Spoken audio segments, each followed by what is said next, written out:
Shalom Bapak Ibu Saudara sekalian, berjumpa kembali di dalam GKM Menyapa. Bapak Ibu Saudara, pernahkah kita mendengar istilah PHP?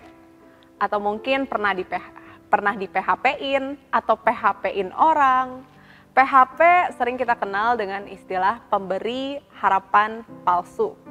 Seringkali dunia menawarkan banyak harapan bagi kita di tengah pergumulan ekonomi, mungkin perusahaan kredit memberikan janji-janji manis, harapan-harapan untuk tetap berlangsung hidup. Di tengah kondisi hati yang lagi kacau, mungkin ada wanita atau pria yang menghampiri kita memberikan janji manis, memberikan harapan untuk kita. Tapi tidak jarang juga, harapan itu semua adalah harapan yang palsu. Kita dicampakkan dari harapan itu. Walaupun demikian, Bapak Ibu Saudara, harapan adalah hal yang sangat amat penting dalam kehidupan kita. Tanpa harapan, kita bisa hilang motivasi untuk hidup. Itu sebabnya banyak kasus-kasus bunuh diri, menyakiti diri, disebabkan karena mereka merasa tidak ada lagi harapan dalam kehidupan mereka. Harapan itu adalah terang di tengah kegelapan. Dan bagi manusia yang hidup di tengah dunia yang gelap ini, harapan adalah hal yang esensial supaya kita bisa tetap bertahan hidup. Demikian kita sebagai orang Kristen seringkali mendengar istilah harapan, berharap, beriman. Namun harapan yang kita terima sebagai anak-anak Allah itu berbeda dengan harapan yang ditawarkan oleh dunia. Harapan yang ditawarkan oleh dunia adalah harapan yang akan datang. Hanya janji-janji manis akan apa yang akan datang, akan apa yang akan terjadi di hari depan.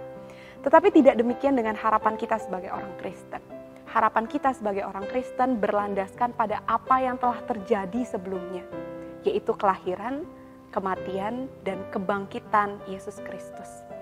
Ketika kita melihat ke belakang, ketika kita mengingat kembali peristiwa Ia mau lahir, bahkan mati dan bangkit menganugerahkan kita kemenangan, itu adalah pegangan kita untuk bisa melihat hari ke depan penuh dengan harapan.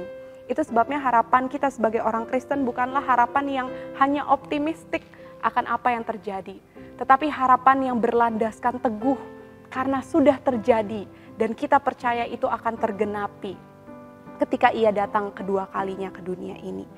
Bapak Ibu Saudara, artinya dalam kondisi apapun kehidupan kita, kita selalu punya harapan karena harapan itu sudah terjadi dan akan digenapi. Namun apakah mudah di tengah kondisi yang sulit, di tengah pergumulan, kita tetap berpengharapan pada Kristus? Tidak. Itu sebabnya Paulus berdoa untuk jemaat di Roma, dituliskan dalam Roma 15 ayatnya yang ke-13 demikian. Semoga Allah sumber pengharapan memenuhi kamu dengan segala sukacita dan damai sejahtera dalam iman kamu, supaya oleh kekuatan Roh Kudus kamu berlimpah-limpah dalam pengharapan. Bapak Ibu Saudara, Allah kita adalah sumber harapan dan Dia juga adalah harapan kita. Kita sebagai anak-anak Allah selalu punya harapan untuk bertahan hidup.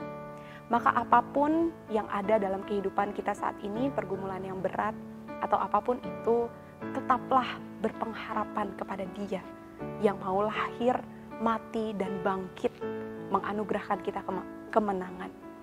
Maka biarlah di masa-masa ini kita bisa memiliki hati yang siap untuk menantikan kelahiran sang harapan itu.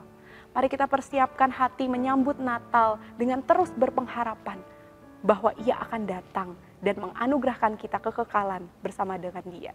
Kiranya Allah memampukan kita untuk terus berharap padanya. Tuhan Yesus memberkati kita semua.